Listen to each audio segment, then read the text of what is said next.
Mga kabida, isang magandang oras sa lahat at welcome po sa akin channel. Ito magandang pag-usapan po ito ano po no. Ito hong naging talakayan po no.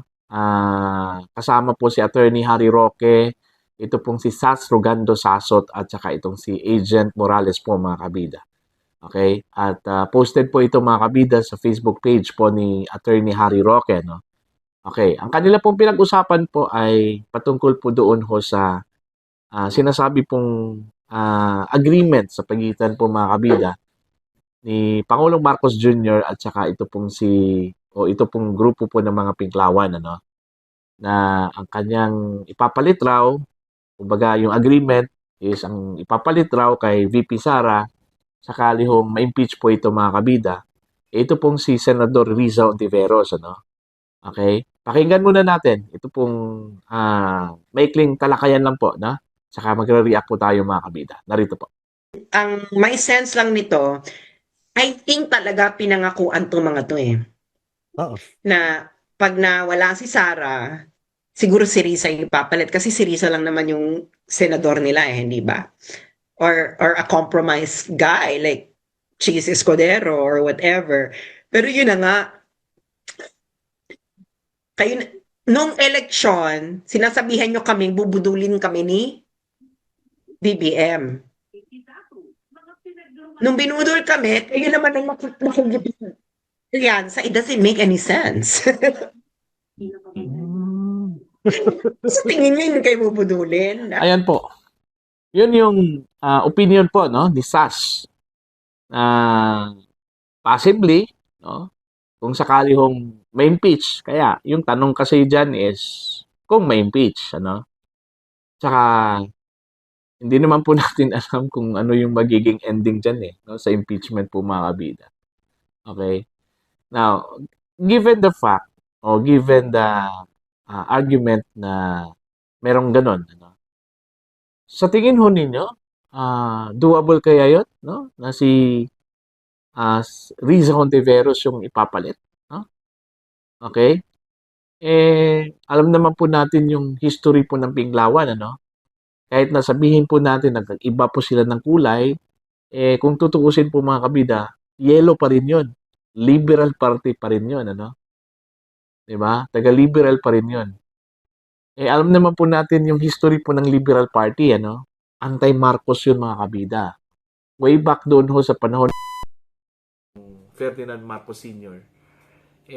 Alam naman po natin kung gaano ho yung tindi ho ng bangayan po ng Liberal Party at saka Nationalista Party. Ano? In fact, yung nangyari hong Plaza Miranda bombing, ang pinaghinalaan po nila doon ay si dating Pangulong Marcos Sr. Ano? So, kung titingnan po natin yung bangayan po, yung alitan po sa pagitan ng liberal at saka kay dating Pangulong Marcos Sr., matindi yon ano? So, para sa akin, malabo. Malabo yon yung agreement na yon. Kasi yun nga hindi kilala pa ni Marcos po itong si Riza, no? Hindi po niya alam kung anong pwedeng gawin, yung kapasidad po ni Riza, no? Baka mabudol. Baka mabudol. Kasi yun din yung tanong po ni ni Sas Rogando Sasot po mga kabida Baka mabubudol din yung Pinklawan din, ano? Kasi gaya po ng nangyari po kay VP Sara, nabudol din, ano? Naging unity o unit team, tapos biglang yun, pinaginitan, at yun, nabudol. Yun po yung mga kabida, no? Pero mas may posibilidad pa, no? Kung i-compare ko doon ho kay Riza Ontiveros, mas may posibilidad pa po mga kapida na ang i-appoint po ng Pangulo, sakali ho for the sake of argument, sakali hong ma-impeach po itong si Sara, posibleng ipapalit po ng Pangulo ay yung kanyang pinsan, ano? Si Speaker Martin Romualdez, ano? Kasi unang-una, subok na po, no? Matibay na po yung pinagsamahan po ng dalawa, no? Okay? Now, ang tanong po dito, malaking tanong, kung po pwede ba yon, no? Sakali hong wala na po tayong Vice President po ng Pilipinas, impeached na po, no? pwede ba yun na doon kukunin sa hanay po ng mga congressman yung kapalit? Kasi ang pagkakaalam ko, when it comes to law of succession, mga kabida, dapat doon ho sa pangalawa. Like for example, sa hanay po ng mga senador. Kasi kung titingnan natin yung law of succession po, President, Vice President, Senate President, at saka yung House Speaker. Pang-apat na po yung House Speaker eh. Diba? So, kung may papalit man o may papalit man doon ho kay VP Sara, sakali hong ma-impeach, okay? Sakali hong ma-impeach, dapat doon kukunin sa mga, o sa hanay po ng mga senador. Hindi ho doon sa hanay po ng mga congressman. Kasi parang binaypas na po yan ng Pangulo di ba?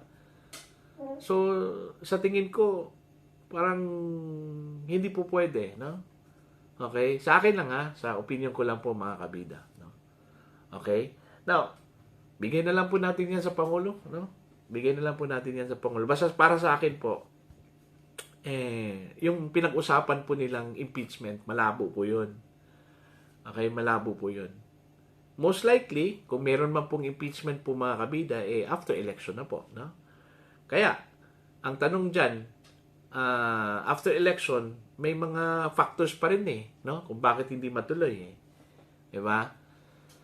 Kasi unang-una, tatanungin po natin kung sino-sino yung mga mananalo dyan. Okay? Kung yung mga current set ng mga congressman ngayon, mananalo pa ba yan after election?